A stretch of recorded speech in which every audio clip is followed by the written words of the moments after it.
Bismillahirrahmanirrahim. Assalamualaikum warahmatullahi wabarakatuh.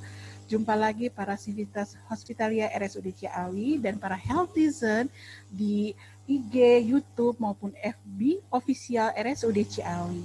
Tema kali ini kita akan membawakan judul nutrisi tepat untuk penderita PCOS berupa gangguan head dan infertil. Tentunya saya hendak memperkenalkan dulu nih narasumber kami yang sudah hadir di sini. Yang pertama ada Dr. Samsul Rizal, spesialis kandungan. Beliau sedang menjalani subspesialis di fertility di Universitas Padjadjaran, dan yang sebelah saya yang cantik Dr. Imelda Wira Suryadharma SPGK. Beliau adalah dokter gizi klinik lulusan dari Universitas Indonesia. Ini kenapa kita mengangkat tema ini ya dok ya? Karena ternyata gaya hidup adaptasi baru ini menyebabkan kita mager nih.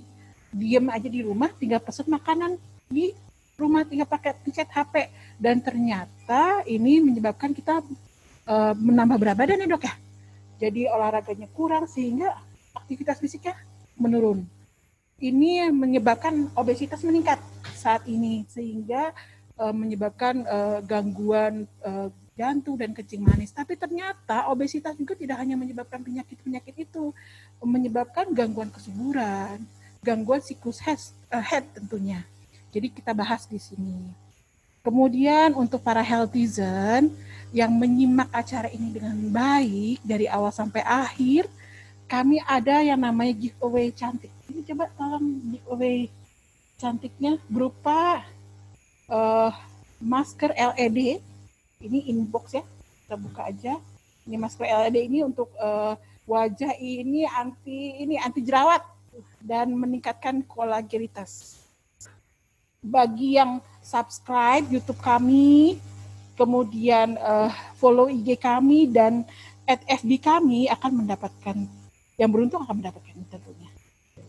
Baik, dokter, mungkin kesempatannya kita mulai aja nih dengan materi yang pertama ada Dr. Samsul Rizal. Dr. Samsul, silakan untuk materinya. Silakan ibu-ibu menyimak, mungkin tidak hanya ibu-ibu, bapak-bapak juga tentunya. Banyak kepada Dr. Aja atas kesempatan yang diberikan. Jadi hari ini pada Health Fitness System RSUD Ciawi kita akan membahas sesuatu yang banyak terjadi yang kita temukan, tapi mungkin kita tidak menyadari bahwa kita mengalami hal seperti itu. Contoh, ini ada satu gambar nih yang ini adalah mungkin pernah nonton film tuh di Greatest Showman, ada pemeran sebenarnya dia wanita tetapi berpenampilan seperti seorang laki-laki. Kenapa bisa terjadi seperti ini? Nanti kita akan bahas lebih lanjut. Jadi mungkin juga pernah ada melihat kok wanita tubuh kumis, kemudian di bulu dadanya juga banyak tumbuh rambut. Apa yang menyebabkan seperti itu? Jadi kalau kita lihat bahwa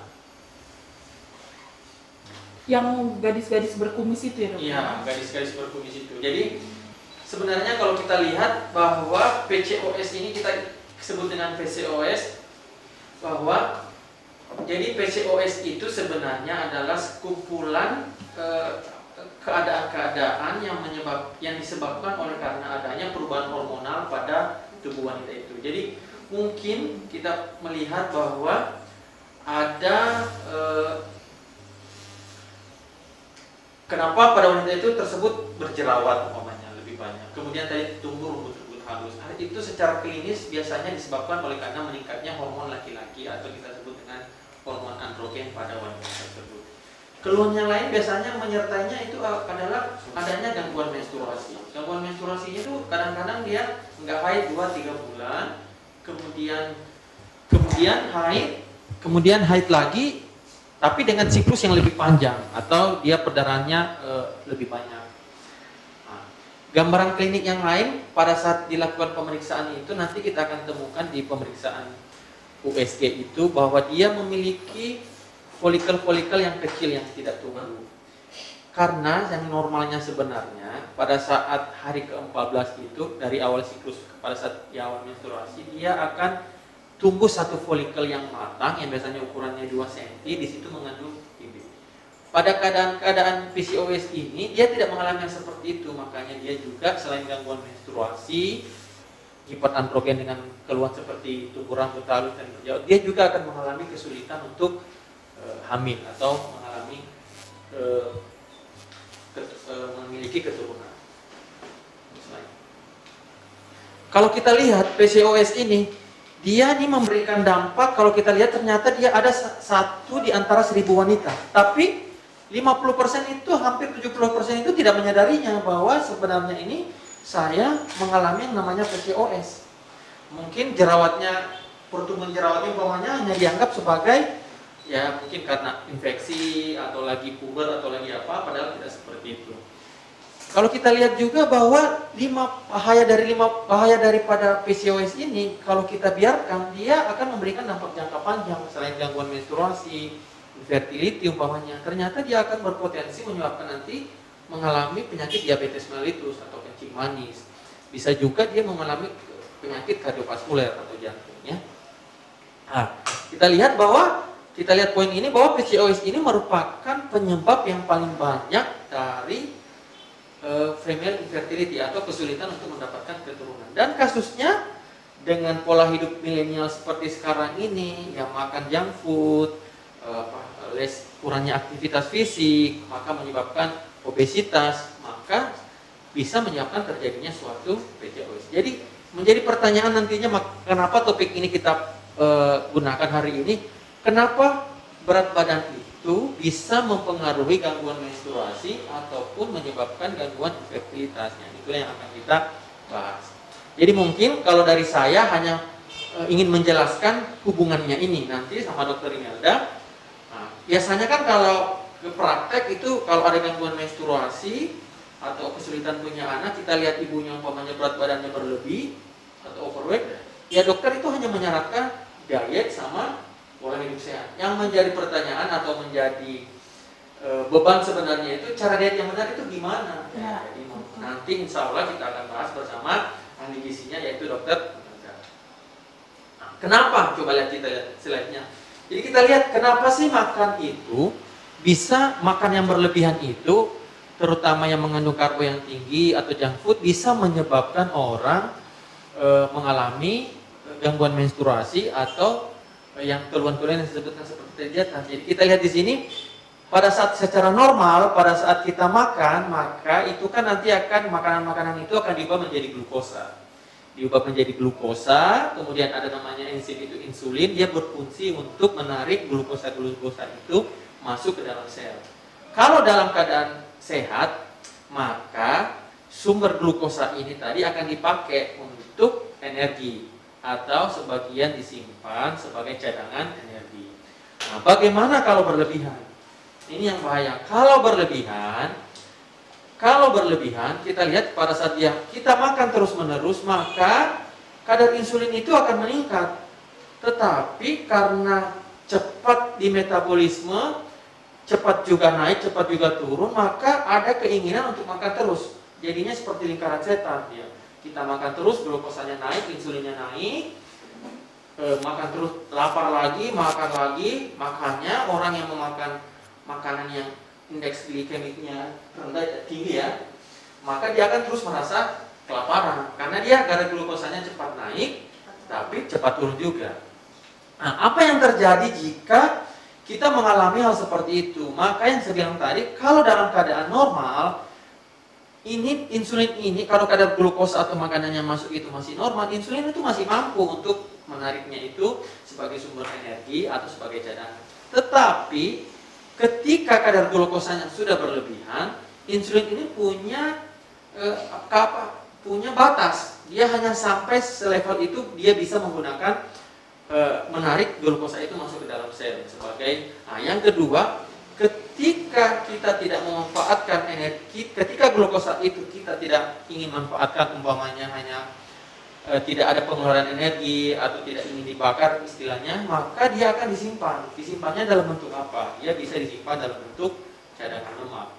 Jadi ada keadaan-keadaan di mana insulin itu dia tidak bisa lagi mengatasi kadar glukosa yang tinggi ini, karena makanya disebut dia resisten.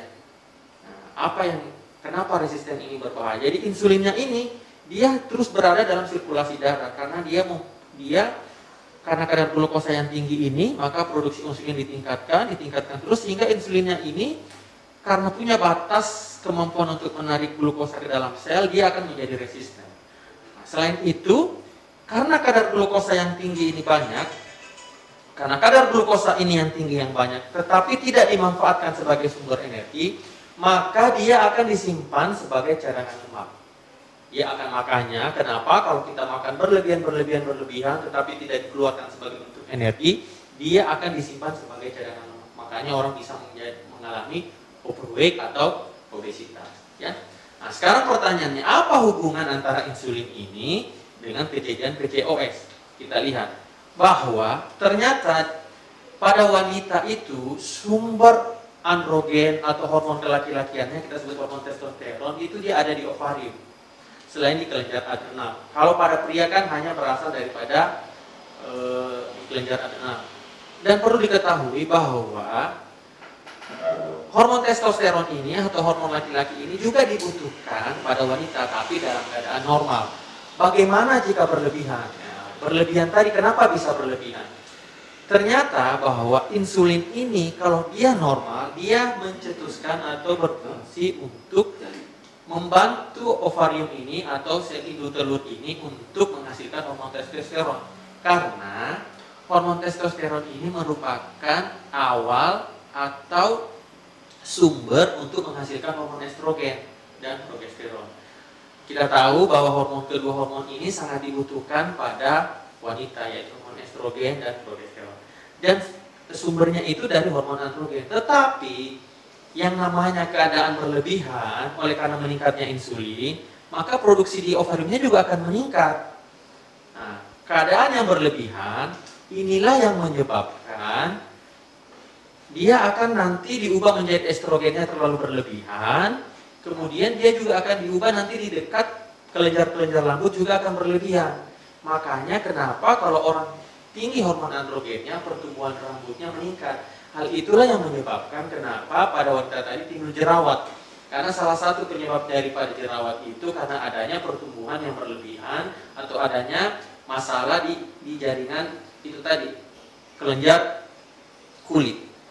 Nah, kemudian kita lihat di sini bahwa pertumbuhan rambut juga itu terjadi kalau aktivitas hormon testosteron yang meningkat. Yang kedua, karena meningkatnya tadi sumber estrogen ini, maka otomatis estrogennya juga akan meningkat. Apa dampaknya kalau estrogen ini meningkat? Kita lihat di sini. Kita lihat yang tadi saya sudah jelaskan bahwa kalau kadar androgen atau hormon testosteronnya meningkat, maka dia akan mengalami hiperandrogen. Dampaknya apa? Berjerawat dan tumbuh rambut-rambut halus seperti rambut pada kumis, janggut, dada. Sekarang dampak yang lainnya apa yang tadi saya jelaskan, bahwa kalau kadar testosteron meningkat sebagai sumber hormon estrogen dan progesteron, maka kadar hormon estrogennya meningkat. Perlu kita tahu bahwa estrogen ini setiap bulan sebenarnya diproduksi normal, gunanya untuk menebalkan dinding rahim. Tetapi jika produksinya berlebihan, maka nanti dia dinding rahimnya tebalnya lebih dari normal. Nah, makanya dia itu haidnya jadi lebih banyak, karena anggaplah normalnya tebalnya 10 mili, tapi karena pengaruhnya berlebih estrogen ini dia 2 kali lipat, makanya yang keluar juga akan lebih banyak.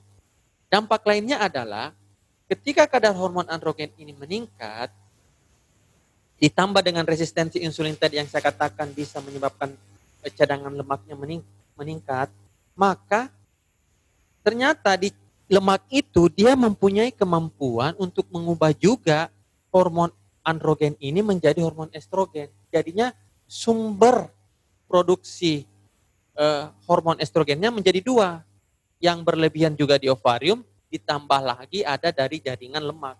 Jadi itulah kenapa ketika kadar lemak kita meningkat, salah satu faktor risiko terutama pada wanita terjadinya kanker payudara, kanker endometrium. Kenapa? Karena kanker-kanker itu penyebabnya karena peningkatnya hormon estrogen. Nah, jadi ini dampaknya kemana? Ke gangguan menstruasi. perlu diketahui bahwa biasanya ketika terjadi gangguan menstruasi, biasanya wanita itu tidak menghasilkan bibit atau kita sebut dengan oosit atau sel telur. Makanya dia juga mengalami gangguan kesuburan. Jadi ketika kita melihat suatu wanita dengan gejala kegemukan, kemudian dia hiperandrogen dengan banyak jerawat, kemudian gangguan menstruasi, kemudian dia ada mungkin udah setahun atau lebih belum memiliki keturunan, patut kita kecurigai bahwa orang ini kemungkinan dia bisa duga dia mengalami PCOS. Nah, terapinya gimana? Sebenarnya kan sumbernya cuma satu tadi, bahwa ada peningkatan berat badan atau makan berlebihan tetapi energi yang dikeluarkannya tidak seimbang. Artinya yang masuk dengan yang keluar itu tidak seimbang. Ya, biasanya kalau dari kita hanya menyarankan dua, diet sama lifestyle atau exercise. Caranya gimana? Ya. Bakar lemak ya dok ya? Ya. Jadi intinya kan sebenarnya, intinya nanti mungkin dokter Imelda akan bahas bagaimana sebenarnya diet atau bukan istilahnya nanti bagaimana nutrisi yang tepat sih untuk menurunkan berat atau mencapai berat badan ideal. Kalau exercise-nya kan ada dua sebenarnya yang disarankan, exercise aerobik sama WG yang strength exercise. Cukup kalau disarankan sebenarnya itu kalau kita melakukan exercise yang moderat cukup 150 menit dalam seminggu. Tetapi kalau yang sangat high intensity itu disarankan hanya sebenarnya 75 menit dalam seminggu. Jadi mungkin polanya seperti ini. Hari pertama umpamanya hari Senin kardio 30 menit, kemudian hari Selasanya kita latihan beban, hari ketiganya kardio 30 menit, hari keempatnya kita latihan beban lagi, hari kelimanya mungkin kita kardio. Kardio itu kan bisa lari, bisa sepeda, yang jelas yang bisa berenang. Kalau latihan kita itu makan barbel, kita push up. Hari ke-6 ke-7-nya Sabtu Minggu bisa istirahat. Tapi istirahatnya bukan berarti bebas lagi makan sebebasnya ya. Jadi kalau kita lihat sebagai penutup umpamanya mungkin lihat. Jadi kalau kita lihat jalan ini bahwa anggaplah sekarang wanita itu mengalami keluhan-keluhan seperti PCOS, maka di perjalanan ke depannya itu pasti dia akan ketemu nanti dengan gangguan menstruasi. Gangguan menstruasi ini pasti akan disertai dengan gangguan kesuburan atau infertil. Dampak jangka panjang ketika kita tidak mengatasi masalah ini, maka kita akan menemukan yang tadi saya tahu, dia bisa berpotensi sebagai faktor risiko diabetes. Ya, kedepannya lagi mungkin dia akan mengalami penyakit jantung koroner. Dan yang paling kita takutkan bahwa ketika kita terpapar atau wanita itu terpapar dengan kadar estrogen yang berlebihan terlalu lama, maka dia bisa berpotensi menyebabkan terjadinya kanker rahim atau kanker. Jadi mungkin dari saya hanya seperti itu, hanya ingin menggambarkan bahwa kenapa dengan pola diet atau pola makan yang salah, kemudian kurangnya aktivitas fisik sampai menyebabkan obesitas atau overweight bisa mempengaruhi pertumbuhan jerawat, gangguan menstruasi sampai menyebabkan kesulitan untuk mendapatkan keturunan. Jadi biasanya terapi lini pertamanya itu bukan dengan obat-obatan, hanya dengan diet, lifestyle, dengan exercise. Biasanya responnya bagus kalau kita lihat pasiennya itu dengan berat badan ideal, siklus menstruasinya jadi normal dan kesuburannya kembali. Biasanya hamil spontan. Bisa langsung bisa dapat hamil ya dok, kalau udah begitu. Pengalamannya Exercise juga jangan berlebihan nanti. Senam dua siklus, akhirnya pulang senam makan deh, makan mie. Wah itu kan juga malah jadi tambah beban berat kan, tambah berat bebannya. Jadi mungkin seperti itu. Jadi dari saya mungkin hanya seperti ini, hanya singkat, hanya ingin memberikan gambaran bahwa kenapa kalau pola makan yang salah itu bisa mempengaruhi dampaknya sangat besar, terutama kalau dampak jangka panjangnya kalau kita tidak mengubahnya dari sekarang ya. Iya, terima kasih Dokter Santu, ini paparannya ya sangat menarik ternyata dengan aktivitas kita sederhana, jaga makan sama olahraga itu bisa menjaga kesehatan kita, mencegah penyakit-penyakit yang disebutkan tadi. Ternyata itu banyak efeknya, jadi seperti lingkaran setan. Jerawat pun juga nggak ketemunya nggak hanya di wajah ya dok ya, di punggung juga suka ada tuh jerawat. Jadi kita juga mesti waspada ini. Kenapa gitu? Terus kalau makannya banyak, akhirnya lingkar perut sama lingkar lengan atas kita nambah besar nih. Berarti estrogen banyak ya Dokter Samsu ya ini. Makanya mungkin kesempatan kumpulkan pertanyaan-pertanyaan. Nanti kita bahas dulu dari Dokter Imelda nih. Bagaimana nutrisi yang tepat untuk penderita PCOS ini? Kalau udah kejadian begini gimana nih Dokter Imelda? Mohon ini untuk materinya biar para healthizen ini aware gitu mengenai kasus ini. Terima kasih Dokter Ajeng atas kesempatan yang diberikan kepada saya. Kali ini kita akan membahas mengenai nutrisi yang tepat untuk para penderita PCOS. Jadi bisa dibantu slide-nya. Seperti kita tahu kalau infertil kan seperti yang Dokter Samsu tadi sudah jelaskan itu merupakan ketidakmampuan untuk hamil setelah melakukan hubungan seksual tanpa perlindungan setelah menikah mungkin sekitar 1 tahun ya Dok ya. Tapi penyebabnya nggak cuma dari PCOS aja, ternyata penyebabnya juga banyak macam-macam. Cuma untuk topik kali ini kita lebih spesifik akan membahas mengenai PCOS karena angkanya ini ternyata cukup tinggi ya di seluruh dunia. Kurang lebih sekitar 10% perempuan mengalami PCOS. Jadi sebenarnya ini cuma kita nggak tahu aja, tapi sebenarnya angkanya cukup tinggi. Jadi 1 di antara 10 perempuan menderita PCOS. Slide-nya bisa lanjut. Oke, lanjut juga. Nah, dari sekian persen PCOS ini ternyata memang kebanyakan menderita obes atau berat badan berlebih. Dan sebagian besar juga mengalami resistensi insulin. Nah ini yang makanya nutrisi akan berperan penting untuk mengatasi masalah PCOS ini. Oke. Selanjutnya, ini gambaran sederhana aja mengenai PCOS. Jadi ada gejala-gejalanya seperti tumbuhnya rambut di daerah seperti kumis, daerah dada. Jadi perempuan ini jadi mirip seperti laki-laki. Nah, tapi untuk penanganannya sendiri sebenarnya nggak cuma makanan, ternyata obat-obatan juga bisa. Cuma untuk khusus kali ini kita lebih membahas mengenai nutrisinya ya Dok ya. Ya. Lanjut.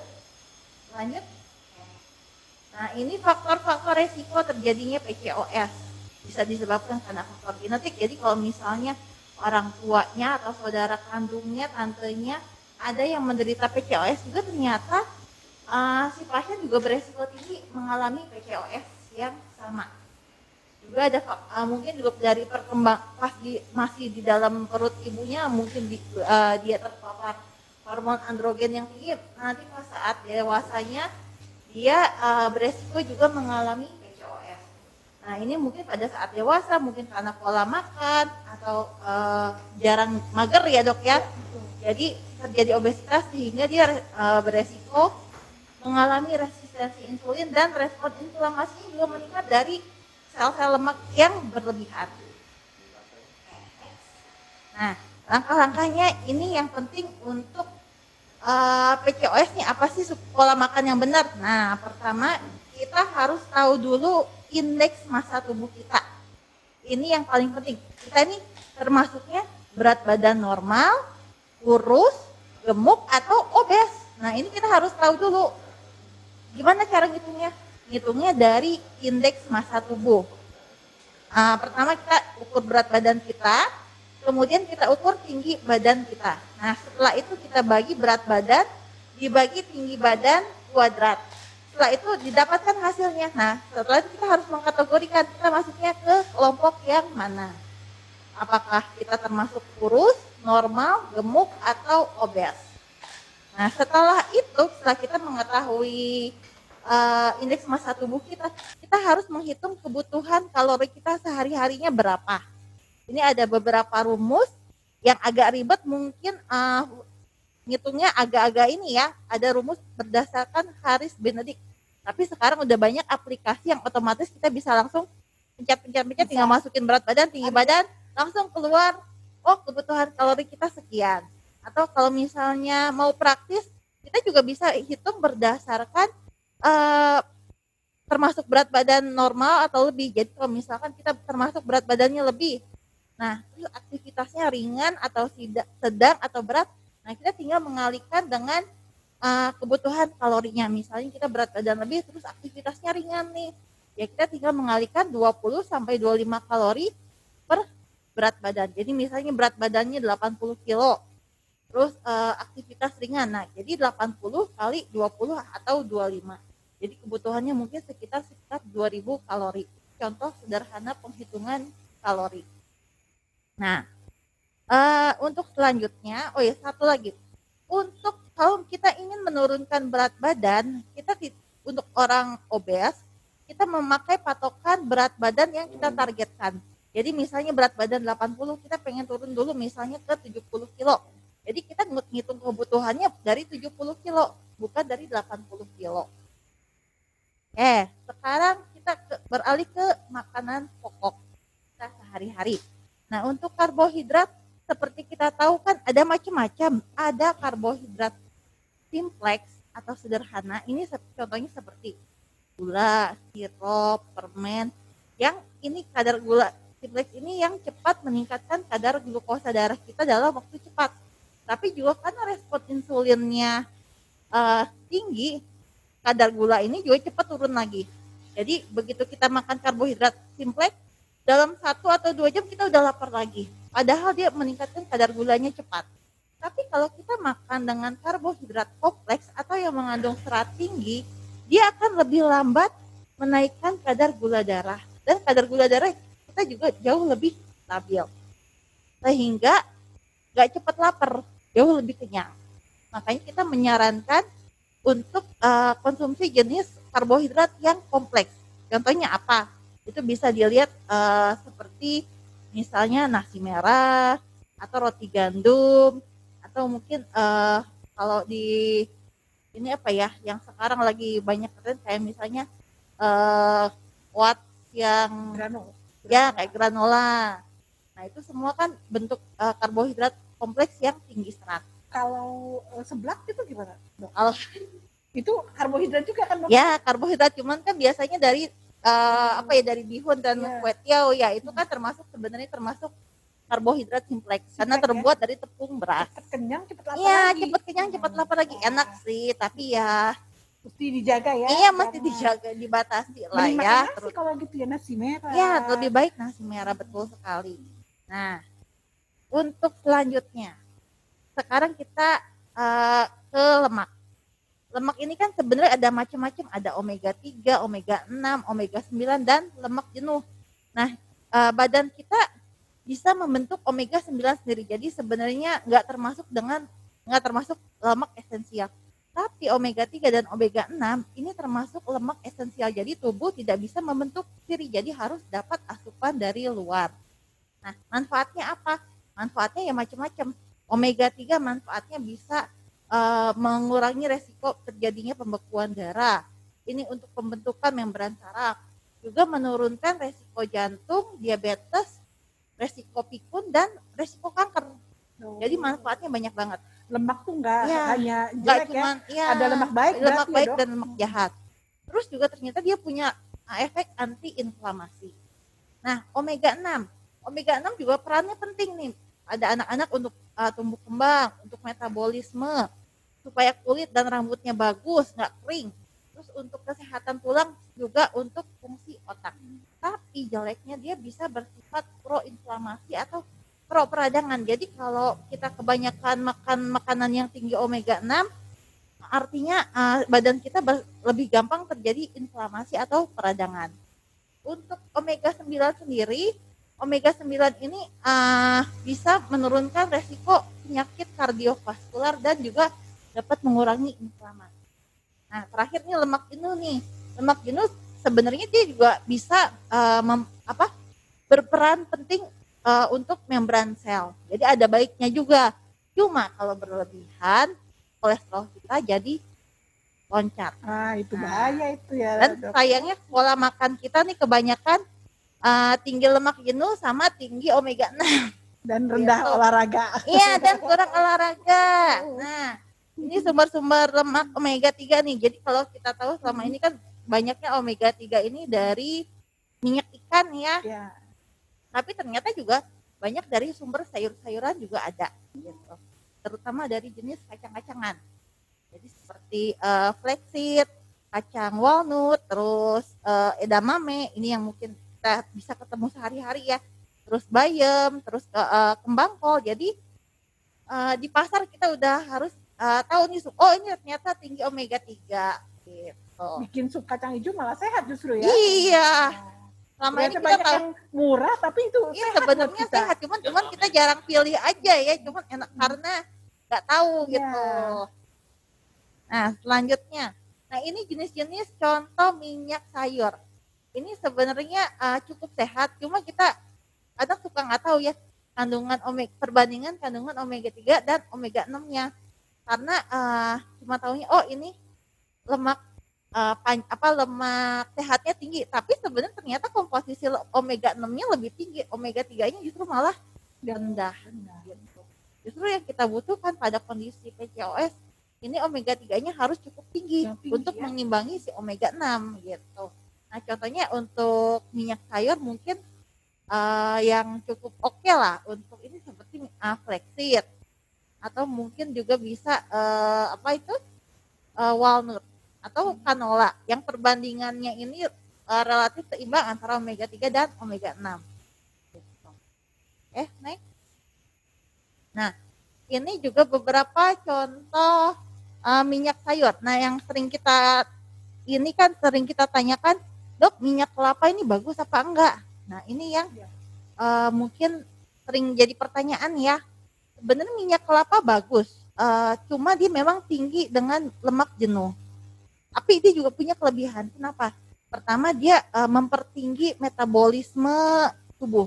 Jadi kalau misalkan kita masak pakai minyak kelapa, dia ini jadi proses pembakaran di tubuh ini jadi lebih tinggi. Jadi untuk misalkan proses penurunan berat badan, kalau kita memasak menggunakan minyak kelapa itu lebih baik. Gitu. Cuma memang sayangnya ya tinggi lemak jenuh. Jadi kalau berlebihan pun dia bisa meningkatkan kolesterol gitu. Tapi dia memang lebih baik dibandingkan jika kita memasak menggunakan minyak kelapa sawit. Kalau mentega itu kalau mentega itu sebenarnya kebanyakan lemak trans ya dok ya. Gitu. Jadi sebaiknya sih jangan berlebihan penggunaan mentega itu. Secukupnya saja ibu. Secukupnya saja. Apalagi kalau mentega kan kebanyakan buat masak kue ya, supaya wangi, gurih segala macam. Wah itu sebenarnya tinggi lemak trans, nggak bagus. Oke, berikutnya untuk pemilihan jenis protein. Nah protein kan sumbernya juga macam-macam ya, ada protein hewani, ada protein nabati. Nah jenis protein apa yang bagus? Kita pilih jenis protein yang rendah lemak dan memiliki nilai biologis tinggi. Nilai biologis tinggi itu apa? Artinya nilai biologis tinggi itu mudah dicerna oleh tubuh dan penyerapannya itu bagus. Selain itu memiliki asam amino yang lengkap. Jadi contohnya apa yang nilai biologis tinggi? Itu telur dan susu. Berikutnya itu ikan dan ayam. Jadi kalau kita misalkan mau milih makan apa? Mau daging juga boleh, cuma ya seperti saya bilang tadi, pilihlah yang lemaknya rendah. Jadi misalnya kalau kita kita minum susu, pilihlah susu yang rendah lemak. Pilih daging merah, silahkan boleh, tapi pilih yang bagian dalam yang lemaknya ini lebih sedikit. Atau misalnya kita mau makan ayam, pilih ayam yang tanpa kulit gitu. Jadi kurang gurih tapi ya kulitnya enak tuh. Iya memang sih, tapi gimana dong nggak sehat? Ya berarti cari sumber makanan yang sehat. Iya, pilih sehat atau pilih enak ya memang agak berat ya. Dilema. Iya betul dok. Itu sesuatu banget nih buat para ibu-ibu di rumah ini. Banyak godaannya soalnya. Banyak godaan. Istilahnya bingung nih. Pengen enak, pengen sehat, tapi ya gitu ya. Nanti malah ujung-ujungnya mengganggu siklus ya dok. Betul. Iya, betul. Apalagi dinginnya malam-malam ya dok, di situ tidur. Iya, betul. Maaf, kembali ke slide sebelumnya. Nah, ini contoh kalau kita mengatur porsi. Jadi misalkan kita kan biasa makan pasti pakai piring kan ya. Jadi bagaimana kita ngatur porsinya nih? Jadi misalkan kita ambil satu piring, kita bagi porsi piring itu dalam 4 bagian. Jadi 1/4 porsi ini untuk karbohidrat. Karbohidrat itu misalnya nasi atau mie atau pasta lah istilahnya yang emang kadar indeks glikemiknya lebih rendah dibandingkan mie. Itu sekitar 1/4 porsi piring. Nah, untuk porsi lauknya atau proteinnya juga sekitar 1/4 piring. Nah, untuk sayur dan buah ini kita diisi untuk separuh piringnya. Jadi porsi serat ini memang harus lebih besar gitu. Jadi ini contoh porsi gimana kita mengatur porsi makanan. Kalau selama ini kan yang kalau kebanyakan piringnya satu piring, sayurnya cuma di pojokan, lauknya 1/4 piring kalau kita kebanyakan. Nasinya mentung. Udah tambah nasi, tambah mie, tambah bihun, lengkap. Apalagi kalau hajatan ya dok ya itu kan segala macam karbohidrat ada semua sama kerupuk. Nah itu udah istilahnya udah kacau lah.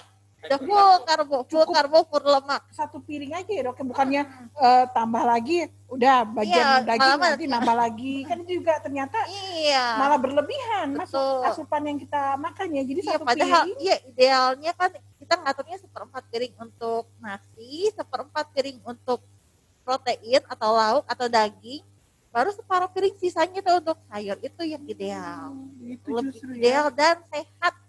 Tekniknya seperti itu ya, jadi nggak sulit sebenarnya. Sebenarnya nggak sulit ngatur, nggak repot-repot kita harus hitung berapa gram, atur aja seperti itu. Itu sudah istilahnya memenuhi kebutuhan. Ya, next. Nah, pola diet seperti apa sih yang sebenarnya ideal? Nah, ini ada diet yang namanya Mediterranean diet. Ini diet ala-ala orang Yunani, keren banget ya. Diet ini nih tinggi kandungan omega 3 dan omega 9-nya. Jadi dia diatur nih porsi karbohidratnya, diatur porsi sayurnya, porsi juga dianjurkannya penggunaan lemak sehat seperti olive oil, dan sumber proteinnya pun disarankan lebih banyak dari sumber makanan laut gitu. Terus untuk pengguna mereka kalau di sana mungkin boleh ya minum wine segala macam, karena itu kan tinggi antioksidan, cuma mungkin di negara kita jarang ya dok ya yang melakukan hal tersebut. Iya, dari hijau-hijau aja sampai yang buah-buah aneka warna lah. Cuma kalau di sana, cuma dari negara kita sendiri kan sebenarnya kaya akan sumber antioksidan. Dari buah aneka warna, kita kan sebagai negara tropis semua diberkahi sumber daya alam yang melimpah ruah dan antioksidan yang melimpah ruah. Jadi sebenarnya kita nggak kekurangan, cuma karena sekarang ngetrennya makanan fast food segala macam yang enak, yang gurih-gurih, manis-manis, makanya kita terjadi perubahan pola hidup dan kesehatannya lah berubah. Ya, gitu. Betul sekali. Ini berbahaya ya kan? Ternyata. Oke, next. Nah, ini akibatnya apa dengan pola seperti itu? Terjadi metabolic syndrome. Metabolic syndrome ini yang akan berkaitan dengan segala macam banyak penyakit, termasuk juga PCOS. Gitu, salah satunya. Nah, makanya ini yang harus kita perbaiki. Next. Metabolic syndrome ini terutama terkait sekali sama yang namanya obesitas sentral. Jadi yang namanya lemak di daerah perut dan pinggul ini, kalau misalkan pada wanita lebih dari 80 cm, kalau kita ukur lingkar pinggangnya, itu udah meningkatkan, artinya risiko obesitas sentral dan resistensi insulinnya ini tinggi. Nah, makanya kita harus mengatur pola makan dan terutama harus menambah aktivitas fisik. Dan apabila kita bisa mengatur ini semua dan menurunkan massa lemak, maka resistensi insulinnya ini juga akan berkurang. Dan masalah-masalah reproduksi, masalah-masalah metabolik, resikonya akan turun. Oke, jadi kita harus mulai sekarang nih harus konsumsi makanan yang tinggi omega 3, omega 9, dan kurangin yang omega 6 sama lemak jenuh. Jadi yang namanya goreng-gorengan, daging merah yang lemaknya banyak, jeroan-jeroan itu udah mulai harus kita batasi, kurangi. Next. Oke, ini mungkin panduan sederhana untuk penderita PCOS ya. Jadi pertama kita harus ngatur asupan kalori untuk ini. Jadi kita harus tahu dulu indeks massa tubuh kita berapa. Kemudian kita menghitung kebutuhan kalori kita per harinya ini berapa. Terus untuk makanan pokok kita pilih yang karbohidrat yang jenis kompleks. Jadi jangan pilih roti putih. Jadi pilihnya misalnya roti gandum atau nasi merah atau nasi hitam, nasi coklat yang emang seratnya jauh lebih tinggi. Dan kalau kita makan yang seratnya tinggi, kita juga akan lebih kenyang. Selain itu kalori yang kita asup juga akan jauh lebih rendah. Nggak cepet lapar ya dok? Iya, nggak cepet lapar, jadi nggak ngemil-ngemil. Gitu. Terus yang kedua, pilih sumber lemak yang sehat.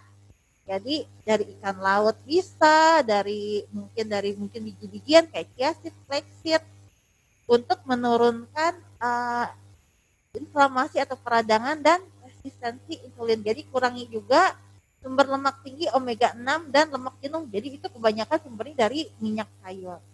Kemudian pilih protein yang rendah lemak seperti ayam tanpa kulit, daging merah yang bagian khas dalam, atau putih telur, atau misalnya minum susu yang rendah lemak atau yogurt yang rendah lemak. Oke, next. Jangan lupa makan teratur 3 kali karena kadang-kadang ada yang suka skip makan pagi atau skip makan siang, ujung-ujungnya makan malamnya kalap gitu. Betul dok, itu yang banyak tuh yang padahal sering banget diet, jadi mereka pada skip sarapan atau skip makan siang, tapi malamnya makannya triple combo gitu. Ya betul. Malah berlebihan. Nah ini yang malam salah. Pengen makan Indomie deh. Nah itu enak tuh, apalagi dingin ya. Iya. Oke, jangan lupa makan dengan menu lengkap untuk gizi seimbangnya. Lalu konsumsi sayur dan buah minimal 5 porsi sehari. Jadi 3 kali makan tuh, jadi kita ketemu sayur 3 kali dan ketemu buah minimal 2 kali misalnya. Terus kalau bisa pergunakan piring yang lebih kecil dari biasa. Misalkan piringnya biasa ukuran jumbo, nah kita perkecil misalnya 3/4 ukuran dari biasa. Jadi kesannya tetap porsinya tetap banyak, tapi sebenarnya kita makan dengan porsi lebih sedikit. Terus kalau bisa konsumsi makanan yang segar. Jadi jangan makan makanan kemasan dan makan fast food karena ini biasanya tinggi lemak sama tinggi garam. Next. Juga hindari cemilan-cemilan yang padat kalori sama minuman-minuman manis. Karena ini akan pertama, biasanya kayak gini kenyangnya cuma sebentar, gak lama lapar lagi akhirnya nyemil lagi. Jangan lupa pantau berat badannya teratur. Karena kalau kita nggak pantau nanti bablas. Dan menurut penelitian, penurunan berat badan sebesar 5% aja bisa mengurangi keluhan dari PCOS. Jadi keluhan menstruasi, keluhan mungkin jerawat segala macam itu bisa berkurang. Dan jangan lupa olahraganya seperti tadi Dr. Samsu sudah jelaskan, sekitar 150 hingga 200 menit per minggu. Ya, terima kasih. Terima kasih Dr. Imelda di atas paparannya yang sangat gamblang ya buat kami semua di sini. Bermanfaat. Ini pertanyaan udah ngantri ini buat para 2 narasumber kita ini. Mungkin kita buka sesi pertama dahulu nih. Wah, ada lagi nih pertanyaan. Nah, 3 pertanyaan dulu, dokter satu-satu mungkin. Yang pertama pertanyaan dari Putri Miranti. Ini pertanyaannya, berat badannya ideal untuk program hamil itu yang berapa sih dok? Itu program apa untuk program hamil ini? Itu kan sebenarnya IMT normal kan. Dokter mic-nya biar terdengar. Jadi IMT normal yang sebenarnya sih berat badan idealnya itu ya sesuai dengan IMT yang kita pakai. Kalau Indonesia kan 18 ya, 18,5 sampai di bawah 30. Ada yang mengatakan 25, ada yang 30, sebenarnya kontroversi itu, ada yang 25, ada yang 30. Tapi kalau saya gini, biasanya kan pola haid yang tidak teratur itu ketika terjadi penurunan berat badan. Kan biasanya wanita itu paling sering tuh mengukur berat badannya. Dia tahu berat badan idealnya itu berapa sebenarnya. Di saat berat badan idealnya itu kapan dia di siklus normalnya. Jadi diturunkan, jadi jangan juga menurunkan terlalu agresif, karena kenapa? Terlalu overweight tidak bagus, terlalu underweight juga tidak bagus. Jadi dua-duanya itu mempengaruhi. Jadi ada di aplikasi ya dokter Ya. Imelda ya, hitung Atau cara- IMT. ya. Atau cara sederhananya kalau males hitung-hitung, misalnya dilihat dari tinggi badan nih. Kalau misalkan pada perempuan yang usianya sebelum 40 tahun ini, misalnya tinggi badannya 160 cm, kita kurangi 110. Jadi berat badan idealnya itu 50 Segitu. kilo. Nah, tapi kalau misalnya dia sudah di atas 40 tahun, ini sudah agak sedikit lebih lebih longgar. Jadi dikuranginya 100 cm. Jadi misalnya dia 160 cm, kalau udah di atas 40 tahun, idealnya boleh mencapai hingga 60 kilo. Ini perhitungan sederhana aja. Yang kedua juga mungkin saya tambahkan, hati-hati juga berpatokan pada IMT. Ya. Karena ada IMT normal, tapi lingkar perut tadi yang jelaskan, Ya. lingkar perutnya, Ya, tergantung. lingkar perutnya dia di atas 80 cm bagi wanita. Jadi cara sederhananya kalau nggak bisa mengukur, katanya gini, kita berdiri, posisi tegak, kalau sudah tidak bisa melihat jempol lagi ke bawah, berarti itu lingkar ketutup perut. perutnya udah lebih. Udah lebih Lihat ya. jempolnya Itu cara kelihatan. sederhana.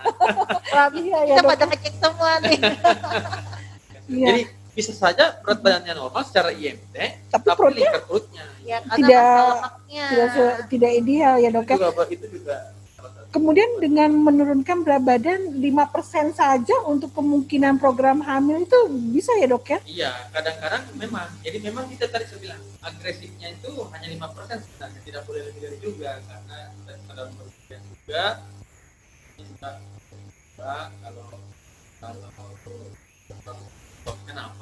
kenapa bahwa kenapa orang yang undernutrisi itu atau yang menurunkan berat badan seperti atlet kan kadang-kadang tuh keluarnya dia kalau berat badannya terlalu Rendah. slim ya, Ya. sampai lemaknya nggak ada, dia malah amenore dia malah. Ya, haid. bisa tuh gangguan Kenapa? haid ya dok. Kenapa? Karena di lemak juga ini kita punya yang namanya leptin. Jadi ada namanya protein namanya leptin. Di lemak itu leptin itu mengirimkan ke atas kan, ke otak. Dia akan melepaskan nanti itu jadi namanya peptin. Nah, peptin itu ternyata fungsinya dia itu adalah pemicu pelepasan hormon itu tadi. Hormon untuk pembentukan estrogen dan progesteron. Jadi kalau itu juga leptinnya berkurang karena kadar lemaknya berkurang, sinyal itu juga tidak ada. Maka siklus menstruasinya jadi Juga. tidak ada. Jadi bagi yang overweight atau yang obesitas maupun yang underweight, yang kurus juga nggak Ya. baik ya. Jadi harus Jadi- seimbang ya Jadi dok mungkin ya. sekarang kan lagi tren ini olahraga yang ekstrim Ya. semua sampai berat badannya turun banget gitu. Hati-hati juga karena Hati-hati. ternyata lemak juga itu memang kita masih butuhkan juga. Perlu ya dok, Tidak mesti harus sama sekali tidak ada lemak. betul. Ada lemak sehat, lemak baik juga ya dok. Oke, untuk Mbak Putri Healthizen Putri Miranti, mungkin cukup penjelasannya ya.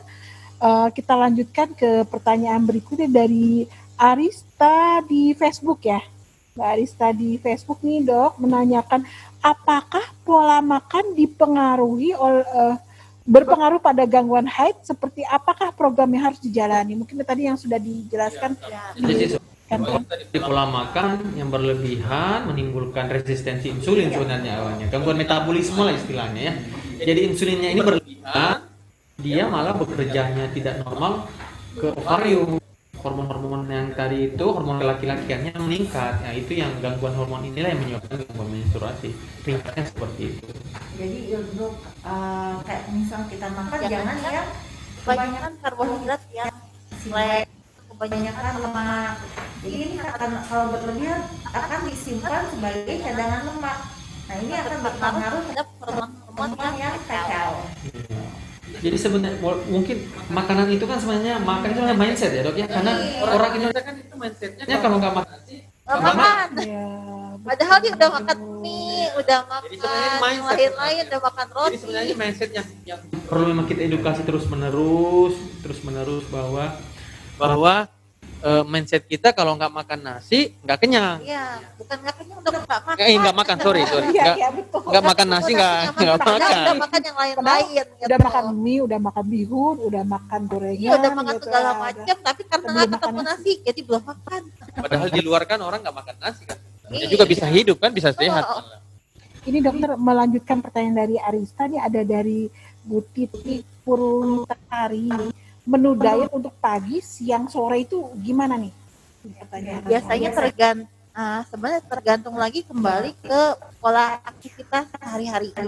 Kalau misalkan di aktivitasnya memang lebih banyak di pagi, siang, sore, biasanya untuk porsi makan pagi itu kita sekitar 20 hingga 25% dari kebutuhan total. Jadi untuk makan siang ini porsinya memang agak besar, sekitar 30-40%. Dan untuk makan malam lebih juga berkurang sekitar 30%. Jadinya ya tapi untuk mengukur ini tiap orang ini berbeda. Beda-beda ya dok? Ya, jadi orang yang aktivitasnya berat, aktivitas ringan dan sedang ini porsinya masing-masing beda.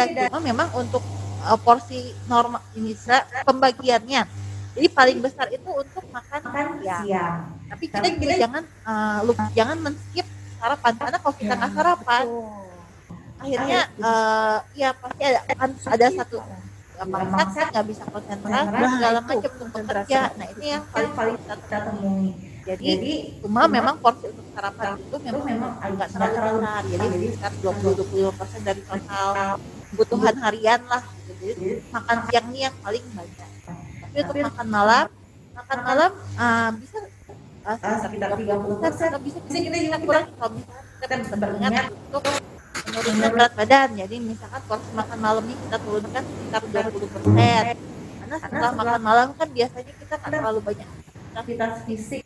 Kan biasa paling istirahat, nonton atau apa. Jadi untuk makan malam porsinya kita kecil. Jadi diperbesar di porsi makan siang, kita bisa sekitar 40%, makan malam kita turunkan sekitar 20%.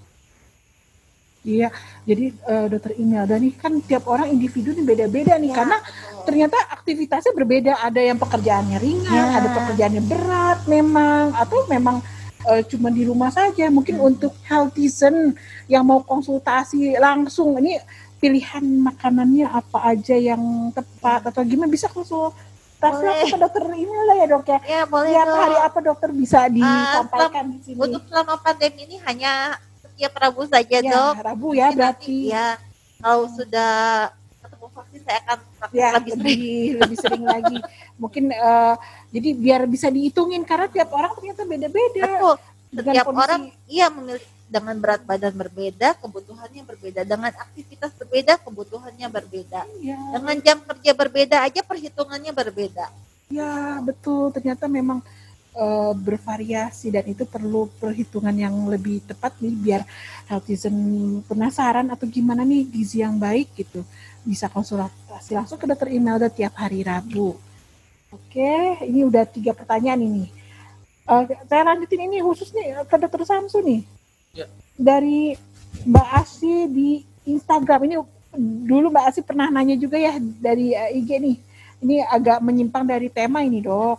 Kenapa haid suka tidak teratur setelah menjalani kuret? Apakah berpengaruh karena kuret tersebut, dokter?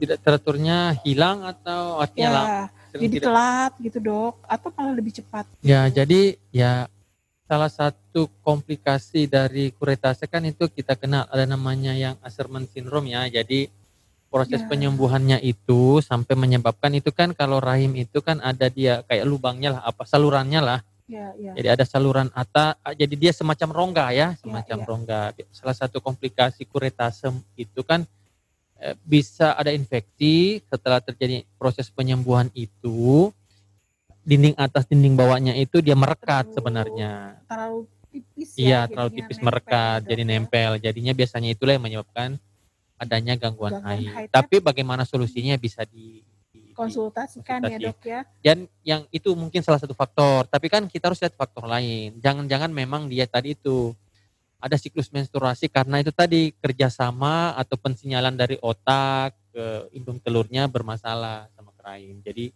tapi kalau karena kuretase yang nomor 1 kita list kemungkinannya itu tadi adanya perlengketan itu habis kuretase. Kemudian kita mencari penyebab lain kalau memang itu enggak ada. Jadi sebaiknya memang diperiksakan. Kalau bingung atau gimana healthizen silakan datang ke polinya dokter Samsu ya dok ya. Ya dok, hari Sabtu dulu hari Sabtu. Nanti selama mungkin pandemi. Ya selama pandemi. Oke, ini pertanyaan banyak sekali ini deh. Untuk healthizen ini sangat antusias sekali dok ini. Oke, kita lanjut ke pertanyaan ini sampai jam berapa ini? Sampai jam berapa? 15 menit lagi dok, tenang dok. Tenang para healthizen ya nih. Masalah diet yang paling berat. Untuk ibu hamil, yoga aerobik efektif apa efektivitasnya bagaimana dari Ibu Rina Dwi melalui IG nih untuk hamil yoga? Ya sebenarnya sih hamil itu kan boleh beraktivitas olahraga, nggak masalah, malah disarankan lebih bagus. Kenapa? Supaya aliran darahnya lebih lancar. Yoga segala macam bisa. Malah kalau kita lihat-lihat, ya nggak ekstrim juga sih saya menyarankannya. Kalau kita lihat di luar itu malah mereka ada yang berenang, malah ada yang angkat beban kan sebenarnya seperti itu. Malah yang ya sebenarnya kan tujuannya nanti itu untuk melatih otot-otot dasar panggul sebenarnya untuk persiapan proses persalinan, selain untuk memperlancar aliran darah karena kita tahu kan ya kalau aerobik juga bisa tapi jangan yang intens yang sampai high intensity sampai mengap-mengap ya nggak hempek yang ya mungkin bisa jogging gitu berenang juga bisa sebenarnya berenang yang gaya yang biasa, yang gaya kupu-kupu atau gaya apa nggak mungkin kan nggak bisa. Jadi sebenarnya tujuannya untuk memperlancar aliran darah, jadi sirkulasi di dalamnya lebih bagus. Dimana nanti mencegah kan bisa kita tahu bahwa kehamilan itu kan faktor resiko terjadinya varises, hal itu yang bisa dikurangi. Sama meningkatkan kapasitas paru ya.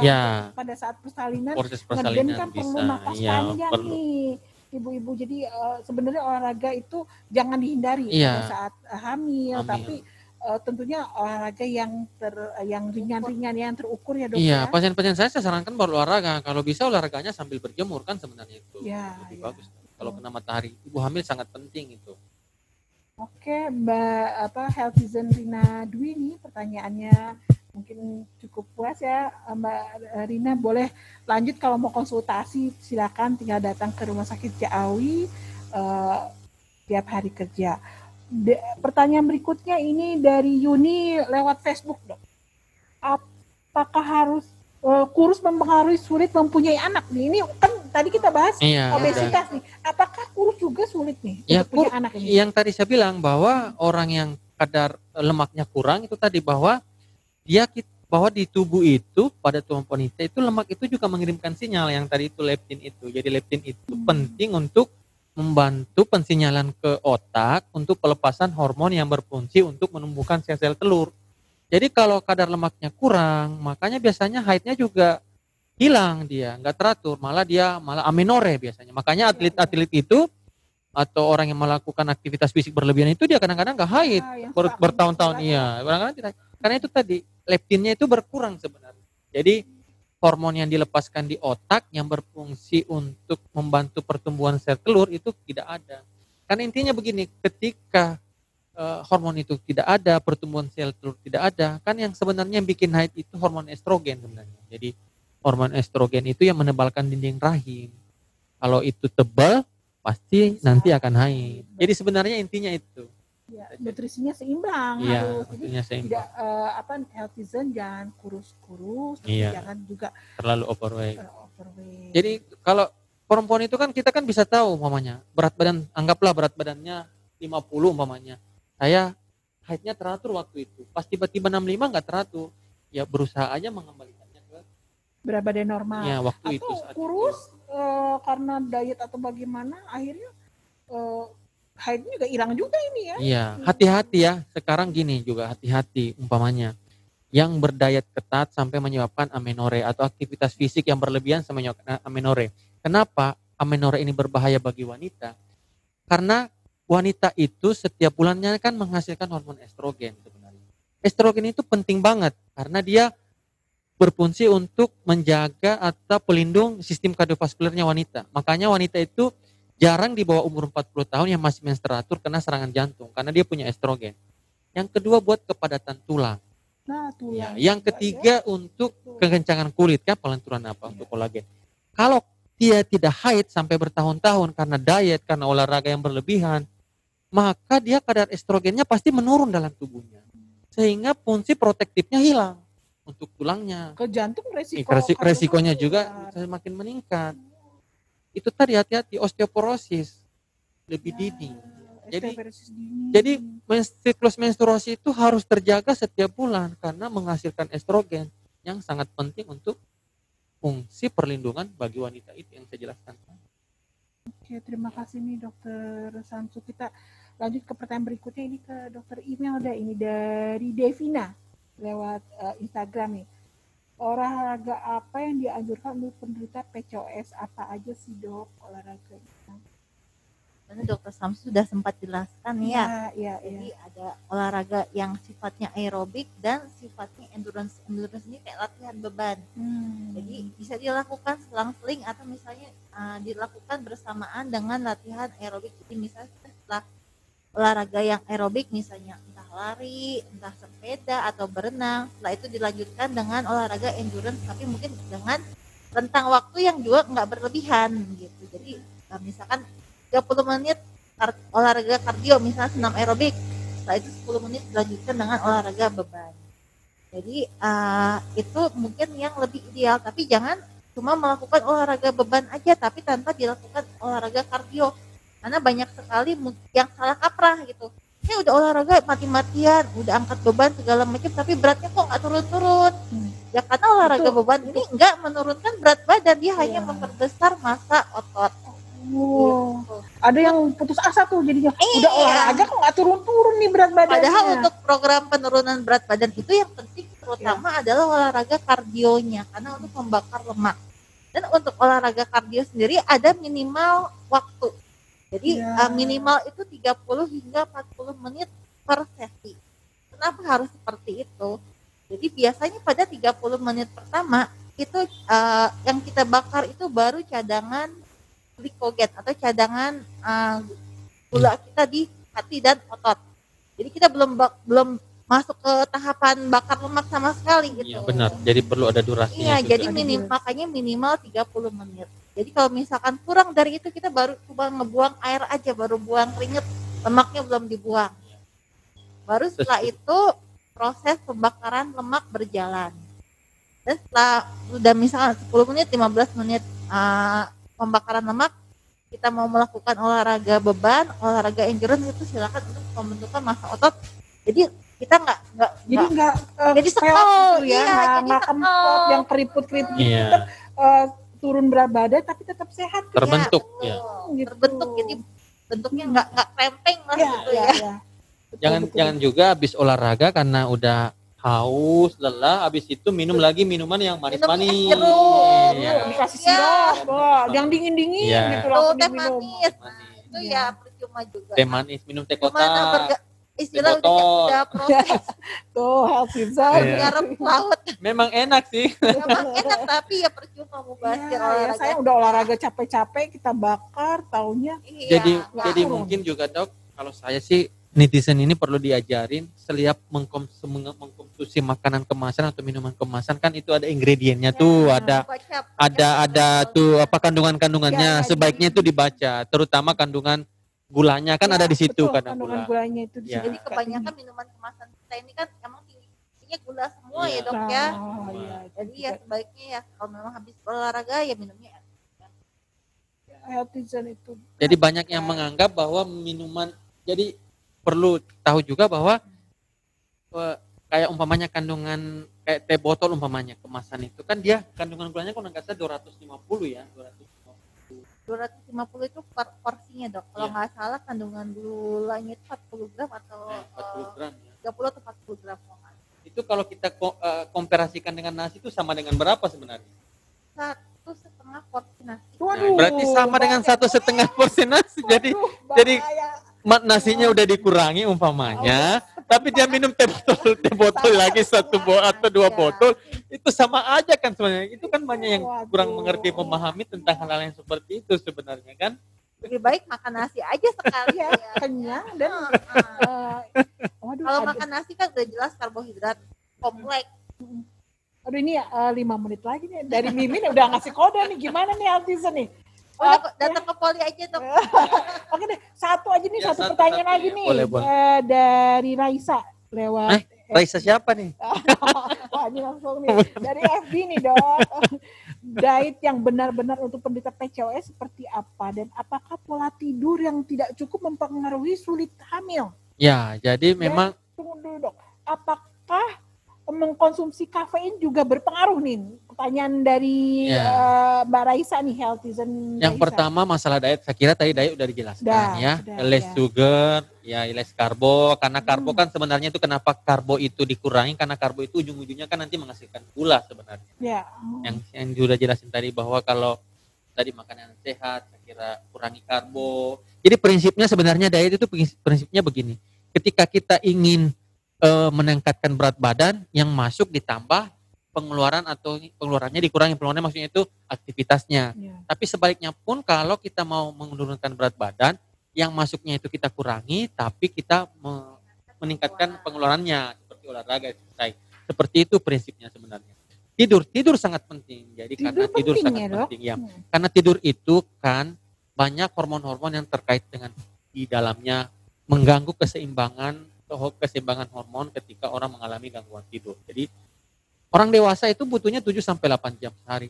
Karena ketika kadar banyak itu ketika dietnya sudah benar, olahraganya juga sudah benar, benar. tapi tidurnya tidak benar, tidurnya dia nggak berat badannya juga tidak akan turun-turun. Oh ya, itu malah karena nggak turun. iya. Aduh, udah Iya. makan udah nasi dikurangi ini gitu ya. Iya, karena itu ada hubungannya nanti kalau kita bahas mungkin dengan hormon kortisol segala macam. Jadi tidur sangat penting, perlu 7 sampai 8 jam. 7 sampai 8 jam ya, Ya, Dok. pertanyaan ketiga tadi apa? Yang kafein. Ya, kafein. Kafein sih tidak ya.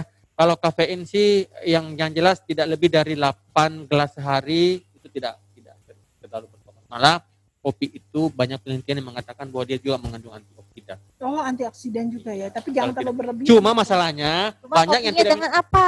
ya, Ah, banyak itu temennya. ya, benar saya baru mau jawab, Dok. Bahwa sebenarnya banyak yang tidak minum kopi sebenarnya, minum gula, terutama kopi-kopi kemasan itu. Itu bukan kopi sebenarnya. Iya. Karena kandungannya itu gula. Itu lemak, susu dari lemak, Ya. lemak dari susu plus gula. Ya.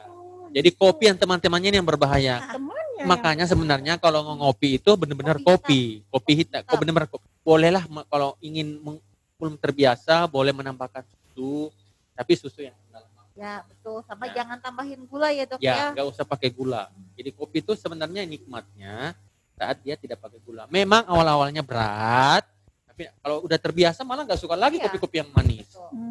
ya jadi pemilihan Tapi dok, saya Teman-teman pernah kopi. mungkin boleh tanya nggak dok?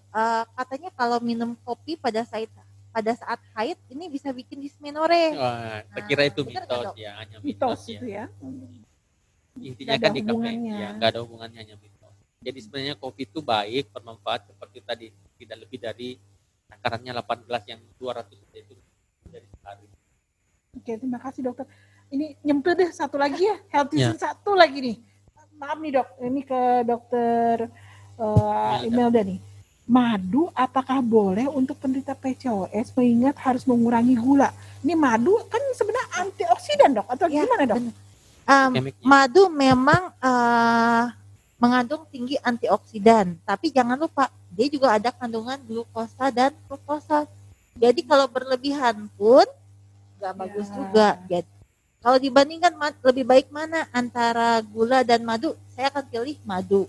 Tapi apakah madu ini boleh dikonsumsi berlebihan? Ya enggak juga gitu. Karena berlebihan pun dia tetap salah satu sumber dari glukosa. Ya, jadi Jadi secukupnya secukupnya saja. ya. Oke dokter, ini terima kasih dokter Imelda dan dokter Samsu atas informasinya ya bersama Healthizen ini. Ini tiba nih waktunya untuk pengumuman nih, Dok. Pemenang giveaway. Pemenangnya adalah Syaratnya kan untuk dapat giveaway apa adalah ikuti follow IG-nya dan @fb dan ini subscribe YouTube dan share mungkin ya kalau ditambahin share. Ini ya, mungkin boleh nih dibacakan nih pemenang giveaway-nya dokter Samsu mungkin dokter. Ini ada dari Mimin ini. ini ada nggak gitu? Nggak ada ya? Teng teng teng. Teng teng teng kayak bunyi. Jadi melalui IG ya, beda ya antara IG dengan Iya, banyak ini. Banyak. Cuman yang menang dari IG ya ini. hanya satu ya. Ah, satu dok. Satu Pemenang ini, Dok. giveaway adalah Melalui IG nih di Ibu Juli Yuni. Juli Yuni. Oke, selamat Ibu Juli. Juli Yuni. Nama ini dapatnya Juli Unik. buat apa ini? Masker apa LED. Jadi Yang- menyala kalau malamnya. Ya bisa nyala. Dia 3 warna dok. Bisa di ini. Bagus juga ya. Ya ini 3 warna di sini nih bisa dinyalain. Nanti ada merah, kuning dan biru ya kalau nggak salah. Dia nyala dia. Nah ini. Nah, Keren banget tuh. selamat, Mbak Julian nih. Pembicaranya nggak dikasih? Kayaknya juga itu dok. Ini ada lagi merah. Oh, Mas ini gimana ya? Oh, ini agak lama. Oke. Iya, selamat buat Mbak Julian nih. Nanti akan dikontak oleh mimin kami di sini Mbak Julian nih. Untuk Dokter Samsu dan Dokter Imelda, terima kasih atas Sama-sama. sharing ilmunya.